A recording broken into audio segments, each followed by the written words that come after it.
That's my cue. We're getting started. We're getting started. Okay, so welcome everyone. I am going to stop the poll and just say that we have a few folks who are new at OER, a lot of intermediate, 71%, and 21% are been doing this for a long time. So that's good for our panelists to know. And I am just going to start with okay, so welcome to Creating Collaboration Best Practices for Building OER. I'm really happy you could be here today. Thanks for joining us. I'm Paul Ricciardi. I'm a professor of theater arts at Kingsborough Community College at the City University of New York in Brooklyn. Oh, hold on. Do that again. Well, I'll keep talking and then, oh, I see what's happening. I have lost my Zoom connection. Isn't that exciting? All right, I'll get that in a minute. Anyway, so I'm Paul Ricciardi. I'm a professor of theater arts at Kingsborough Community College. And I'm also an OER creator. This is my colleague, Michelle Turnbull. Michelle and I are the co-creators of the session today. And I am just going to rejoin. So I got kicked out of the Zoom there, so I'm coming back in.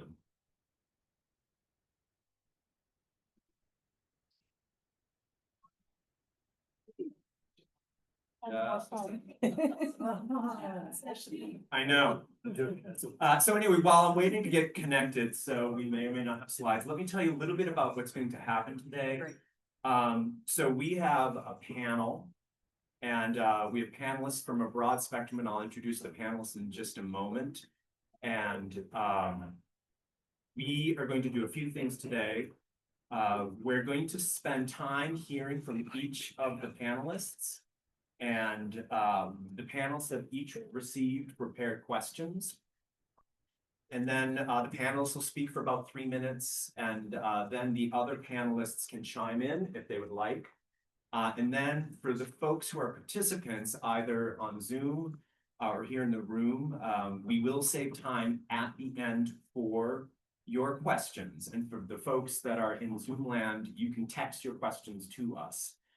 So we will, I promise that we'll dedicate time for that. And then for the panelists, when you're, if, you know, let's say, for example, Robin has finished an answer and you want to add on to that, you can just unmute yourself and speak, and we'll do that way. Before we get started, just to give you an overview of what we hope is going to happen today. We think we're going to explore and hopefully answer questions for you around what, how you can identify whether your institution or community has resources for OER creation and development. So we hope that'll get addressed. What national or international resources support and celebrate creation in collaboration? How do you find colleagues with whom you can collaborate with? So we're hoping we get there today. Where do you go for help? How does one successfully create a plan and divide content creation tasks? And then finally, where should my OER live, and how does one decide? Oh God. I keep getting kicked off Zoom because I think the internet is bad down here. That's okay. It's like, you know, PowerPoint slides, if we get them, we'll get them. Okay. So a couple things. So we will get the PowerPoint slides up. So share their screen if they have the slides. Get that to you in a minute. But in the meantime, let me just introduce our panelists, and then we'll get started. So first we have Michelle Turnbull. And Michelle and I are longtime collaborators. We have created a humanities OER together. Michelle is an experienced OER creator and is on the English faculty at Bergen Community College. And then this is Robin Miller. And Robin is an open educational technologist and is a member of the Graduate Center Digital Initiatives team at the City University of New York. So we're happy to have Robin. Then online, we have Marilyn Billings, who is a consultant with remixing open textbooks with an equity lens, or ROTEL. Hi, Marilyn, it's good to have you. We have Dr. Shauna Brandel, professor of political science and the Open Education Coordinator, Kingsborough Community College. And Sean is also a faculty member in the Digital Humanities program at the City University of New York Graduate Center. Welcome, Shauna. And then we have Professor Ryan McKinney, Professor of Theater Arts and the Director of the Theater Arts Program, and is the Director of the Kingsborough Center for Teaching and Learning at Kingsborough Community College. Hi, Ryan. And then finally, we have Andrew Wilder. Andrew is an English as a new language teacher at FDR High School in Brooklyn. And he's also on the Kingsborough Community College College Now Humanities faculty, which provides early college courses to high school students. And Andrew is also an OER co-creator. I will go back to our slides. We have resources and a QR code that I will show you later, and that is going to give you a whole bunch of resources from all of the panelists that you're seeing today, so you can leave here with information. Okay, so I keep getting kicked off Zoom, so we'll figure that out while our panelists are speaking. Okay, so let's begin, and our first question is going to go to Shauna Brandel. Shauna, we often hear from folks who are at the beginning of the OER creation process, or who are considering creating an OER, that the initiative seems overwhelming. How would you advise a new creator to begin? What are the necessary steps? Where might they go first for support and guidance? Well, thank you for having me. It's an honor to be on a panel with such a great group, and I'm seeing the folks in. Thank you for the turnout and for everybody who's here. I have two disclosures to make before I start. First, a lot of what I'm about to say may sound very obvious to a lot of you, but it wasn't to me for a long time. Like, it might even be as obvious as trying to make a monster from random body parts is maybe not a good idea. Second disclosure, I'm going to murder the Frankenstein metaphor here because it's almost Halloween, and I have to give credit to one of our excellent surgical tech professors, Francisca Sotan. As we've been working on her Sutures, Mesh, and Trocar book project, we've been talking about how we don't want a messy monster. We want neat sutures putting it all together. So on to the question at hand. As with all large undertakings, creating an OER sounds like one project, but is really 17 projects stacked in a trench coat, where each of those stacked projects is 17 sub-projects, and so on and so forth. A lot of people don't realize how big the project will truly be until they're knee-deep in it, because they see less than half of the work required at the start and think that's all there's going to be. The first part, which people generally know about when they propose a project, is the project content. What should the book be about? What does it need to include? What do I have to write? And that's a lot, and you understand, and this was me at the beginning too, of the first one I tried to make, and I've worked with a bunch of people in helping them on theirs. But the second part is actually larger, and most large project proposers are completely surprised by, myself included, is the actual process of putting the project together. This is where Dr. Frankenstein's hot mess happens. We have good intentions and good ideas at the start, but when it's time to put them all together, it becomes a complete monster, and we might end up trying to kill it or feel like it's going to kill us. So to avoid this, we have some lessons from Dr. Frankenstein. First, Dr. Frankenstein did not just start hacking up body parts. He studied for years first. You should start by reading some OER guides to self-publishing. They lay out clear steps from start to finish. They cover everything you'll need to know, so you don't get surprised by how many steps there actually are, and you can plan your timeline accordingly. Reading these guides will also give you an idea of how your students might encounter the OER you're trying to make, so you can start thinking through your design choices, especially about device access, PDF versus online platform, that sort of stuff. What do you respond to as a user? What will your students respond to? Next, you need to bake in intentional inclusivity, equity, and accessibility from the beginning. The Anderson book that I've linked is a great start because this will not happen by accident. And it's much easier to start with these things in mind than to try and cram them in after you've done a bunch of work. If Frankenstein had thought about his monster's brain function or any of those things that became huge problems down the line, if you started at the beginning, we wouldn't have had that problem. So you should start at the beginning with that. You need to find your Igors, right? To create a big project, you need a team. These could be co-authors, could be photographers or peer reviewers. This could even be students. So think about what's appropriate for you and find those people. Are we tired of the metaphor yet? I hope not, because we're going to keep going. As Dr. Frankenstein did, you need to break the project into pieces. Thank you. If there's a Rimshot soundtrack we can add there. Then you need to build a timeline for each piece. Just like Frankenstein's monster, be green. Reuse, recycle, and adapt as much as possible, only creating new content for what does not already exist. If there are spare body parts lying around that work for your monster, just grab them. Don't make new ones. You want to plan a revision process and schedule. Your subject will grow and change, and you need to make sure you can update your monster in the future. And then finally, don't aim for perfection. Some of your stitches are going to show, and that's okay. Your favorite book is not your favorite book because it doesn't have a single typo. The excellent resources I've linked to have dead links in them, and that doesn't make them less useful. So take that pressure that it's got to be perfect right from the start out. Get rid of it. It's got to be good. It's got to be, a great starting point, but everything that you make is just a process. If Frankenstein had kept going, he could have made better monsters. This is where the metaphor really falls apart. So I guess I'll just stop there. Thank you, Shauna. I love that, giving permission for not not needing to be perfect.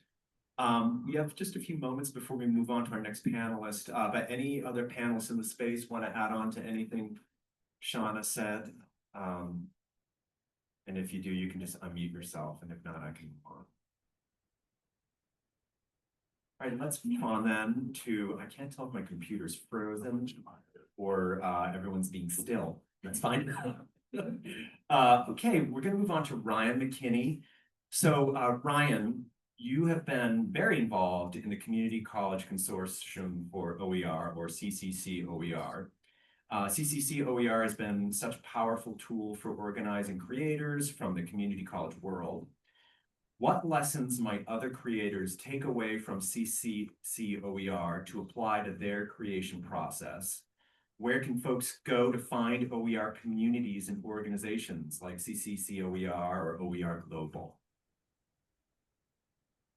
Well, thanks, Paul. Thanks, everyone. It's great to be here to join you in this conversation. Similarly to what Shauna said, I see a lot of familiar names on the Zoom screen. So I think some of you have been at CCC OER, panels and things like that. But I will talk about sort of what CCC OER is, what my experience was volunteering on their board, and how I got involved and what other organizations might be out there. So in the 2021-2022 academic year, my colleague here on the screen, Shauna Branda, was on sabbatical, and I had the opportunity to step in as Open Education Coordinator for Kingsborough. And that's sort of, I had done a good amount of open ed work and I wanted to get more involved. And in total transparency, I was like, am I qualified to be the Open Education Coordinator? But I wanted to do it and I felt like I could learn a lot doing it and I could offer something to my colleagues. And I guess that's sort of my first offering, is like volunteer for stuff, even if you're not 100% sure. You learn a lot through it and you make a lot of connections really quickly. And one of those connections, one of the things that helped me make those connections, as most of you know, is the power of listservs. And CCC OER has a really robust listserv. And through that listserv, I learned about the Regional Leaders in Open Education program, which I did during that academic year. And that sort of got me involved in that world. It introduced me to OE Global. It introduced me to CCC OER. And the president of CCC OER at the time was a former theater colleague of mine through professional theater organizations. And I reached out to her and she said, come work with us on CCC OER. We need folks. So I volunteered for 2 years on the professional development committee. And what that committee does is we plan webinars Throughout the academic year, each person on the committee tends to take one webinar a semester and sort of lead it. It also gave me the opportunity to feature Paul and Michelle and the work that they did on the Humanities 100 OER that they created. So not only did it give me an opportunity to work with people across open ed, it also allowed me to sort of bring some of my colleagues in and feature some of the great work that they're doing. So in the chat, which I know is not helpful for those of you that are in person, but that's the link to the current CCC OER professional development panels. And the organization is really just committed to creating an awareness and the adoption of open educational resources, policies, practices, primarily at community colleges, but their professional development offerings are open to people from both 2- and 4-year institutions. And it is, we want that to be the case. We want those conversations across type of institutions. So they're always looking for folks. They have multiple committees. They have a DEI committee. They have a membership committee. There's an executive council. It's a really robust, wonderful, kind organization. And in the spirit of open, they are truly very open, sharing of resources and wonderful humans. And so, and all of their, going back a couple years, all of the previous PD seminars are, webinars are recorded and kept on their website. So other organizations and things that I learned through doing that, raise your hand if people need volunteers. It's great to volunteer and to be part of those initiatives. Organizations are always looking, you know, for board members and for folks to help out. And then I think I just learned how wide and expansive the open education world was and how much others were willing to help me with the questions that I had.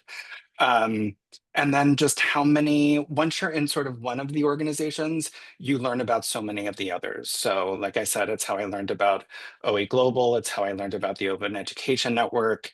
That's how I learned about Wiki EDU, Hypothesis. I did the Hypothesis certification program, and I'm now the director of the Center for Teaching and Learning. And sort of my main professional development organization there is the Pod Network, and they have a whole open education series going on there. So that's sort of the moral of the story, which is, you know, I think even if you feel a little bit tentative about stepping forward, and even if you feel like you don't know everything about open education, like our poll maybe was showing at the beginning, I think the thing that I've learned more than anything is that the open ed world is an extremely collaborative, welcoming space. And once you're in it, people will shepherd you along the way. So thank you. I'll just jump in real quick, Yeah, because please. Ryan missed a huge part of CCOER and how amazing it was. If you can get one started on your campus, I found it extremely helpful because we would meet once a month. It was everyone at Kingsborough Community College was creating an OER. So even though we were working on a humanities project, I found it extremely helpful to talk to the science professor or the mathematics professor that was also creating an OER, just because you're sharing the pitfalls and where to go for textbooks. That's how I found out about Project Gutenberg. Like, it was just great to have other people who are going through it at the same time, even if it's a different discipline. So highly recommend joining one or starting one on your college campuses. Is very helpful. Thank you, Ryan, and thank you, Michelle. We will, again, we will have time at the end for you in the space to ask questions, and for those of you who joined us digitally, you can put your questions into the chat, and by the end of this session, I will get reconnected to the internet, and then we will, one form or another, get you a QR code with resources from all of these amazing panelists. In the meantime, let's move on to our next panelist. Marilyn, the work you're engaged in with Rotel includes supporting the publication of OER and doing so through a lens of accessibility and equity. And we're wondering, what have you observed in your work at Rotel? and elsewhere related to best practices in achieving increased accessibility and equity? Where might you direct creators in starting their search and finding resources in communities and organizations that support this mission as well? Thank you, Paul. Can you all hear me okay? Great. And I appreciate being able to be on this panel. So thanks again very much for that opportunity. And I want to just start by saying that Rotel's beginnings were in equity and diversity inclusion. The E in Rotel is equity. So when we started out with framing this whole grant that we did for the U.S. Department of Education's textbook pilot, we decided that that would be really an important piece to it. There wasn't much available at the time in this area of the open educational resources, so we felt that this would be an excellent addition to and move forward for the whole open education community. So since that time, things have really changed. There are now lots of resources available, and we have also created our own Rotel guide that was put together by my publishing support team that I think that Paul will put up in chat here in a second. It's into the hands of students, lessons learned from the publishing Rotel OER. And so that has a lot of resources in it for finding accessibility resources and things of that nature. I would say that in addition to kind of what I would quote Ryan in a way from doing is fake it till you make it type of thing, and talk to a lot of people, partner with lots of folks. We were fortunate with this grant to have the monies to work with entities such as ISKME and others that are in our the publishing support team's book that we have done, and worked with Pressbooks, which became our default kind of publishing platform, and with others, as Ryan mentioned, you know, CCC OER, and there are many others who offer really top-notch programs now in doing the accessibility piece. And we had started with and actually kept going with the web content accessibility guidelines that are available and continue to be upgraded as needed. And share one of the things I guess I should say that surprised me a bit, and I guess it ought not to have, but how much we had to work with our faculty as we went through this whole process of working with them on creating a textbook, work with them on what does accessibility mean and what does equity mean. And the equity basically was in their context as a faculty member in XYZ subject field, thinking of the kinds of students that they had at their specific institution. And Rotel was at a combination of community colleges and state universities. So that was a really great eye-opening experience for me as well, having come from a university setting. And talking with the faculty about their text elements and the images and the use of tables and all of those sorts of things. So we kind of created a little questionnaire for faculty and ran them through it as we were working with them, mostly after they'd gotten a chapter or two done, so that they had a sense of what they were going to be writing about. And to Shauna's point, getting them early on in the process, but having given them an opportunity to get themselves started. So I think that was probably our best lesson learned, really, is to start also working with them early on so that they understand the kinds of alternative text and ways to find freely open, available resources to use to put into their OER. And if they couldn't find one, we had the fortune of having a multimedia creator, and he could just create some things for them along the way. So I think those are the most important things. And other ways that I was thinking about working with, if you're working with new people that to do their creation.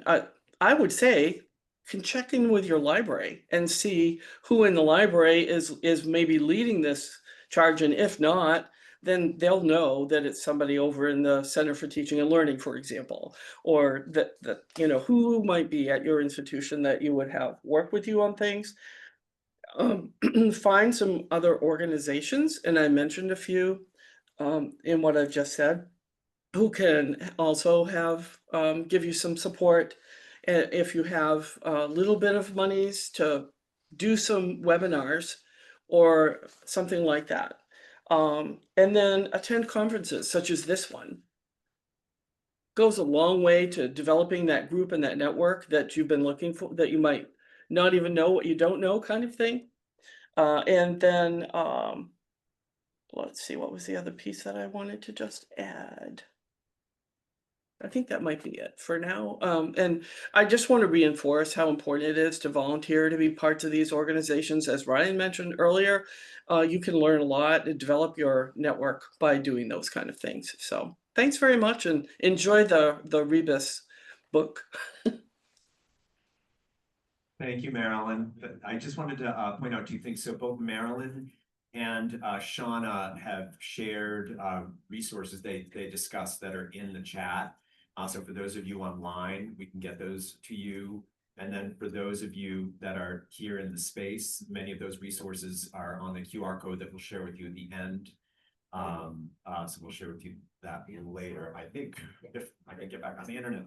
Okay, I do want to keep going, and again, we will have questions at the end, and turn now to Robin, who's actually here in the space. So Robin, your work as an open education technologist at CUNY, you've been onboarding folks to a deeper understanding of the functionality of Manifold and other platforms and resources. What are the things creators need to consider when choosing a platform that's right for them for their OER? Such a good question. Thank you, Robin. Hi, everyone. I feel a little intimidated that whatever I'm going to say is not going to get the kind of excitement that's happening next door. So maybe everyone just like yell. So we can keep with the folks next door. So thinking about platforms and choosing, I think, you know, kind of piggybacking on what everyone has said already, you know, building your team, having your people there, and really thinking about the resources that you have at your institution. So what can you do? What are your technical abilities? Time. Time is a huge one. If you think this OER is going to take you X amount, you need to triple that, because it's probably going to take even more than that for you to do it. You really want to see that you have supported your institution for the platform that you have, you know, so go to those teaching and learning centers, go to the libraries, talk within your department if you know other folks that have created OERs, and see who they tapped into to talk about the platforms and what they might have available to you. But also think about how much time you have, probably as a, you know, instructional faculty, how much time do you have to invest in learning a new technology, and really how much do you want to invest? Because some of these platforms can take a little bit of time. There can be a steep learning curve when it comes to digital publishing, say if you want to go into a digital platform. So you want to make sure you have the time and that you have the expertise within your team to be able to kind of support that. And if you're just creating and starting out, maybe a PDF is what you want to do, you know, just make sure that it's accessible. That should be first on your list for everything, is to think about accessibility and building that into your OER. You're doing great. I was running some notes here, and now start small, you know, don't jump in there and think you're going to build some. I know it's really exciting to look at some OER out there, these incredible digital projects, and think, oh, I'm going to do that. It takes a lot of time and a lot of effort and a lot of people to get in there. There's a lot of steps that I think all of the panelists have spoken about thinking about the different steps, whether it's gathering your resources, how are you gonna get those resources into whatever you're doing, whatever platform you're getting? Do you have the rights to use those? So make sure you have the kind of people around you, probably your library, you can go talk to those folks and make sure that whatever you're bringing into that is you're gonna be able to actually get it in a format that can get into a platform or whatever you're building on, and do you have the right to use it? So those are really important things to think about. And making sure that your audience, you're always keeping them in mind. So how is it going to be used once it's done? It's really exciting to think about content, and all of us think about content. It's like, I have this cool thing, I'm writing this course, I'm going to build this amazing thing on this incredible platform. But you really need to think about how it's going to be used and try to really push that. Who is your audience and who are the audiences beyond that? So are your audiences going to be using one of these, right? You know, a lot of our students at CUNY, they don't have access to tablets. They don't have access to laptops. They don't have access to desktops. So if you're gonna go the digital platform route, you need something that's responsive, right? You need something that is gonna work on this little thing, right? So you might want to rethink if you're using a PDF. Maybe that's not the best thing if your students are all working on a phone. So having these conversations with folks in teaching and learning centers, in the library or other colleagues at work are really important to do. Yeah, we were talking with Robin at lunch, and so the OER that Michelle and I created, Michelle and I both teach in the New York City area.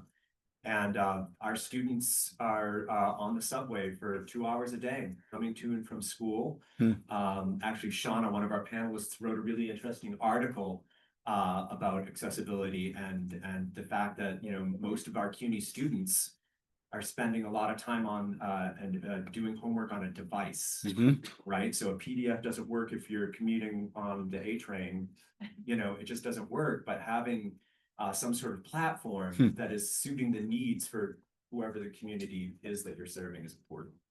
And it's also important that the people who are building this OER are thinking about accessibility. There's only so much that a platform can do. So you need to make sure you understand how to make your materials accessible, right? So that's really important to think about in the very beginning. Yeah. Making sure those materials, you have the right to use them and that they're accessible. Yeah, thank you. Let's move on to our next panelist. We have Andrew Wilder.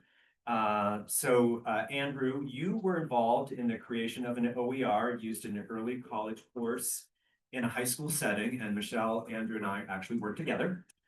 This full disclosure, bless you. Specifically, Andrew, you were charged with harvesting information, looking for information for our humanities OER. How did you begin and what was the process like? And you're now using this OER that you created in the classroom. How's that going? And what has been the outcome of this OER creation and its use with your students in the classroom?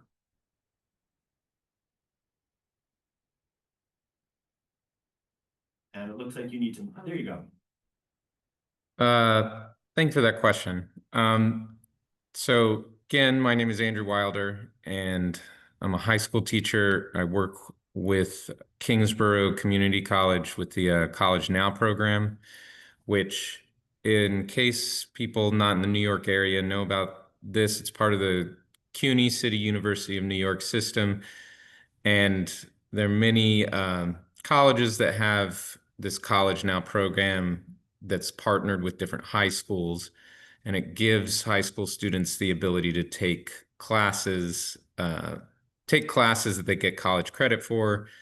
And unlike a lot of the other classes in school that fall under the purview of the DOE, because we do it through Kingsborough, the students are able to get a kind of an authentic college experience. And one of the challenges with that, for example, is that all of us are at different high schools.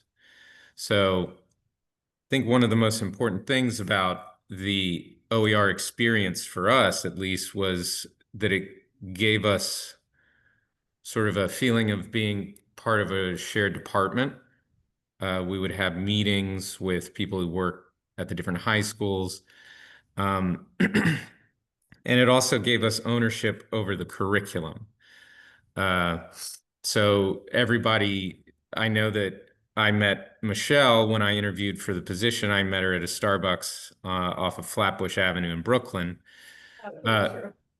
Yeah, so that is the challenge in a program like this, and having this OER experience, collaborating with colleagues online and sometimes in person.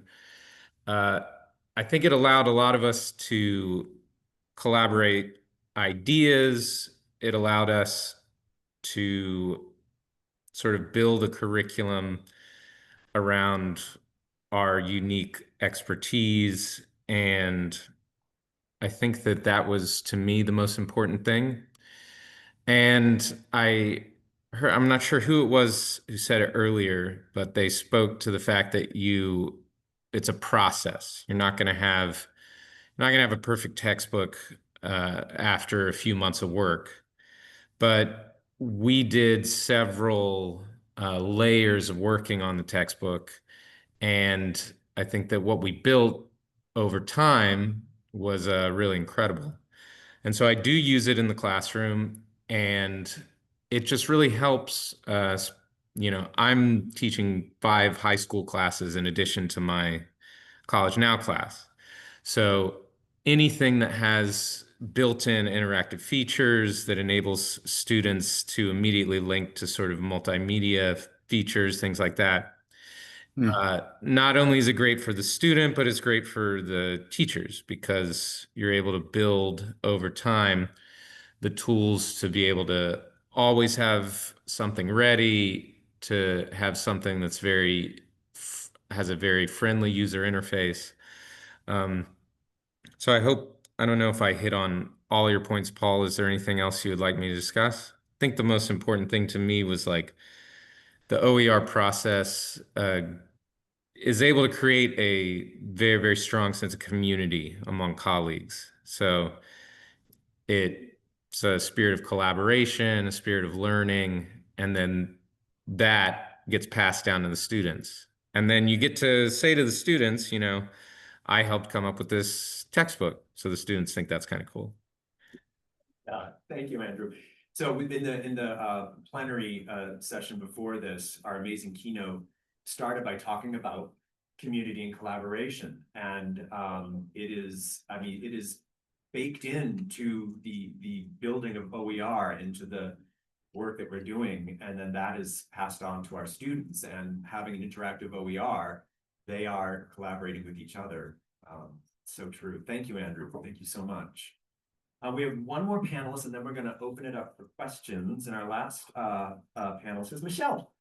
Okay, Michelle, you were a team leader in creating an OER, humanities OER, that's now being used in the program that Andrew just mentioned, college course at high schools across Brooklyn and Queens, not to mention around the world. I know your process was highly collaborative because I was there with you. How did you facilitate such a large collaborative group? What was your plan? How did you stay on track? Okay, so steal Dr. Shauna Brandle's Frankenstein metaphor. You need a Mary Shelley. You need a project manager, right? I'm a big believer in the more the merrier, right? The more people we had helping and collaborating on this, the better the OER was. But you need someone to kind of just manage and herd the cats, if you will. So there's a document that I also borrowed from Shauna Brandle that's included in the QR code, and it's really going to run through these steps that I'm going to talk briefly about. It's about creating an OER, a non-exhaustive list to get you started, and it really walks you through the steps that we took in order to create this collaboration. So the first step is you need to figure out what are you going to make, and in order to do that, the beauty of these courses is everyone's syllabi is different. So we started by collecting as many syllabi as we could to see what the commonalities were. What is the content the majority of the teachers are teaching? And we started with that, right? Once you have a list, then we were able to divide the content. And Andrew spoke a little bit about the pilot program, right? Once we had this list of the content that we thought most of the teachers were using. We spent a semester piloting it, and then the teachers were able to come back and say, okay, I actually teach a unit on this, we need to add this. You know, like Donna Ryan, I always think of Donna Ryan. Punk rock. She was like, I teach a unit on punk rock, and you have to include that in your OER. So, okay, next round, guess what? We were searching for punk rock OER to add, right? So you divide up the content. You had a shared Google Drive. Andrew and everyone, we harvested the materials, and we just threw it in this shared drive. And then Paul and I worked on putting it together in one document. And for a long time, it was just a PDF because that's how it started, right? And our PDF actually, I just checked, it has over 2,000 downloads in 70 countries. Philippines, they're loving us in Kenya, Australia, Spain, and Singapore. We couldn't believe it. And then another document that's also in the QR code is about the Creative Commons licenses, right? You have to figure out, it's important to learn what we could remix and things that we could reword. Again, you know, a lot of our students are special needs, and we wanted to kind of maybe change some of the academic vocabulary, make it more accessible. So it was important to learn what we could remix and what needed to stay the same. And then what Creative Commons license we wanted our text to be. Obviously, we wanted it to be shared with everyone, the most open, right? So that's like an important thing to learn. And then we learned a PDF is not great for our kids. We needed it to live somewhere more engaging. And that's where we started researching different EPUBs, right? We landed in CUNY Manifold because it was perfect for what we needed. The kids and the teachers can make reading groups, they can annotate the text, they can interact with the text more than just a PDF.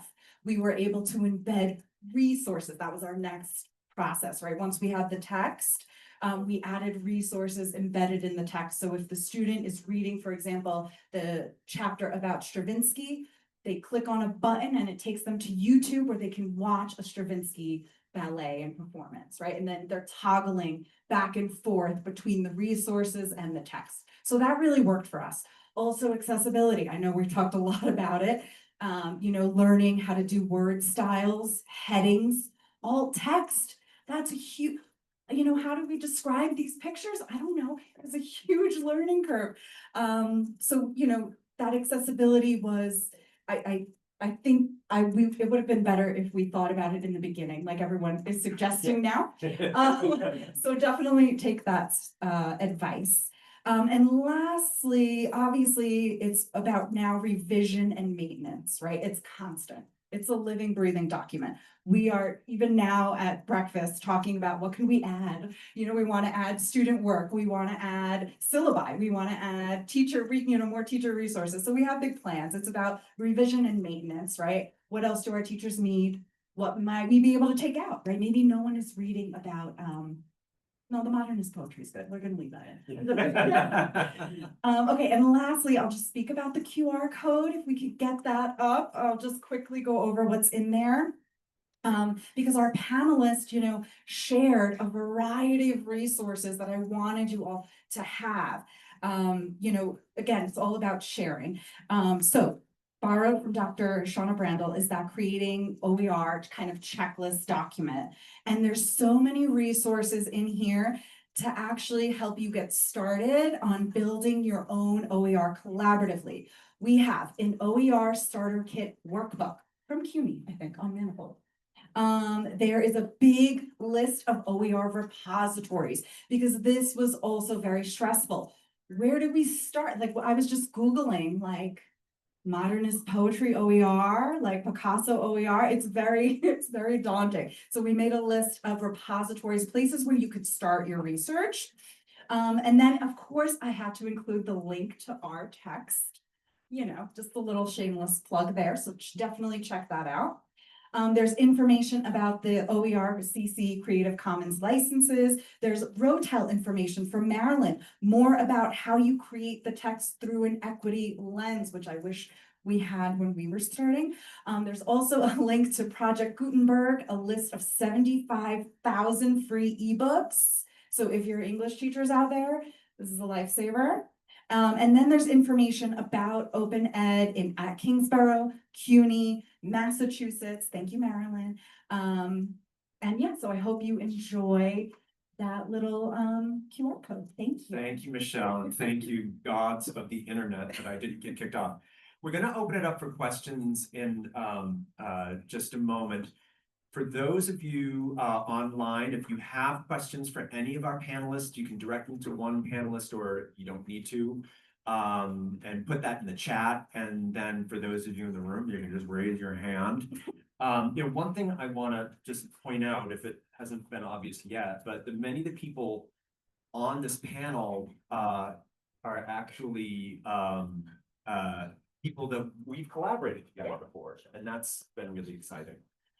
Okay, so let's start with the room, and then we'll go to the chat. Is there a question in the room that people have for any of our panelists? We have stuff coming in online. We have a microphone in the room if there are questions here. Did the QR code Yeah. work for anybody? It didn't know. Yes, it worked. Nothing. They sent us to an app that we have to sign up to get the information. Oh. Yeah.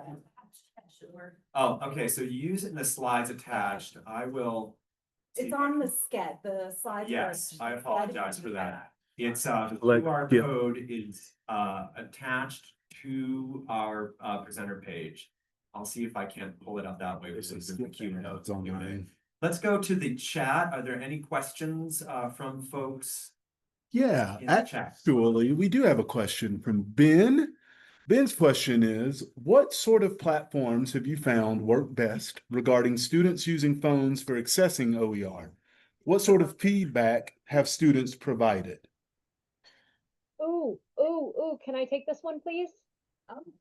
Sure, Shauna. Okay, so the answer is all of them. I am going to make a defense, in defense of PDFs, as well as just in defense of multiple means.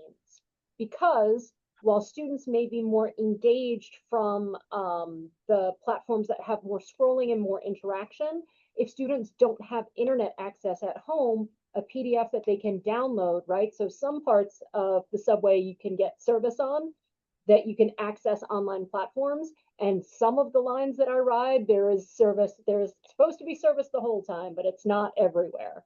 So finding, and this is a really advanced, difficult design challenge for trying to create something. How do you create something for users who are going to use phones, tablets, Chromebooks, which don't have full operating systems, computers that are new or old or anywhere in between, different levels of users of those devices. And by the way, a lot of students still like to print things if they can. So, so the answer is trying to figure out what definite, and then the other, whatever choice you make, because Robin can talk really brilliantly about all the things that Manifold does to make it device accessible, and all of the platforms that I'm aware of are working on different ways to make that. But thinking about having always a PDF available for people who want to download and print available, it lacks some of the features that other things have, but it gives you that permanence. You can always have it. And then also when you're thinking about sharing, if you've licensed what you've made to be recreated, if it's in Pressbooks or Manifold, that is a technically more challenging thing to do than also maybe, do you want to think about archiving somewhere a Word document? Because even trying to edit or revise a PDF, you need some technical skills and some expensive software. So thinking about ways to share that information. And then the last thing that you do once you've made your thing is don't forget to model for your students, if you're in the classroom with students, how they can use it. So Manifold and Pressbooks both have different social annotation and highlighting functions. I am an old, so I always like my PDFs, and I use Zotero to be able to highlight and hoard all of my PDFs like a little PDF dragon. So I make that clear to my students. This is how I do it. Other people may do it this way. Find the way that works for you, because no one is born that, at some point we were all taught how to annotate, maybe in school, And I don't think we teach how to annotate digital materials as much. How do you work with these? How do you make notes? Thank you, Shauna. I see some other questions coming in from Cyberland. Yeah. Awesome. Yeah, let's go ahead and get, I do believe, and speaking of Shauna, your answers resonated with those in the virtual space. I do have another question from one of our virtual attendees.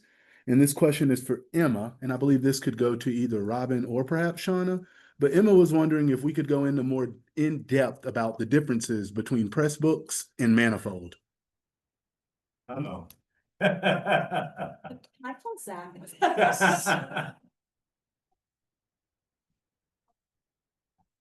Good heavens. So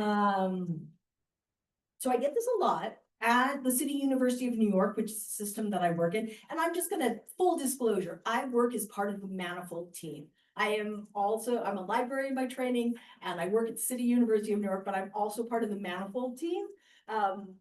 There is no war between Pressbooks and Manifold. I'm just gonna say that right now. We are all friends. There's much love between all of us. So I'm just gonna say that right now. I think the biggest difference that I like to tell people when they're thinking about a platform, because we support both at CUNY. We have a Pressbooks instance, we have a Manifold instance, we also have a Commons instance, which is another WordPress installation. Depending on what your OER is and what it's going to contain, right? Pressbook is a single book. Okay, so this is the biggest difference you can think about. A Pressbook is a single book. A Manifold is a project, it's a digital container that can contain multiple things. So multiple text, multiple multimedia resources, and it doesn't even have to contain a text. So you can have a Manifold project that is an oral history collection, right? So that's a big difference. We do a lot of the same things together, as far as annotating, as far as bringing in multimedia. But that's the really biggest difference. So if you're writing a textbook, a single book that contains a bunch of multimedia, a bunch of imagery, things, choose whatever platform works best for you, whatever you're most comfortable working in. If you're comfortable with WordPress, yeah, check out Pressbooks. If you have access to a Manifold instance, check it out and see which one works better for you. But if you're looking to create a course that maybe has multiple texts and multiple resources, or if you have thinking about the oral histories, right? I had a student who was working on a capstone project that had no text. It was all digital recordings, right? It was all audio recordings, it was all video recordings. And so that wouldn't have worked in another platform because it wasn't based around a text. It was based around something that you would just be listening to an audio or watching. So that's really the difference. Zach, you want to add anything? I think it's worth mentioning that Manifold kind of. Hold on, Zach. Hold on, Zach. You have to be on. Welcome to our panel. Can you hear me? Yeah. I think it's worth mentioning that Manifold, it kind of started in a way where it was led by kind of scholarly presses. And so it had an approach that centered on ingesting documents that were authored in other formats. Whereas Pressbooks, because it's WordPress, has that whole like WordPress editing interface, and Manifold has evolved. But I think that was an early fork of the two products. Thank you. We are down to the 2-minute mark. This flew by fast. I just pulled this off of Sked, so it should be able to work. Can we minimize the chat for a second so people can get Sked? Thank you. So that might work. Otherwise, just go to Sked later for the resources. In the meantime, while you're all doing that, I'm so grateful for all of our collaborators and panelists. Robin, thank you. Michelle, thank you. And then on Zoom, Dr. Shauna Randall, Marilyn Billings, Ryan McKinney, and Andrew Wilder. So grateful. And again, this QR code is on Sked, so you can go in and get it later. And I apologize for the internet challenges. We're in a basement. Why would I not have wireless? I don't know. Thank you so much. Please enjoy the rest of the conference, and we'll see you soon. Thank you to everyone online.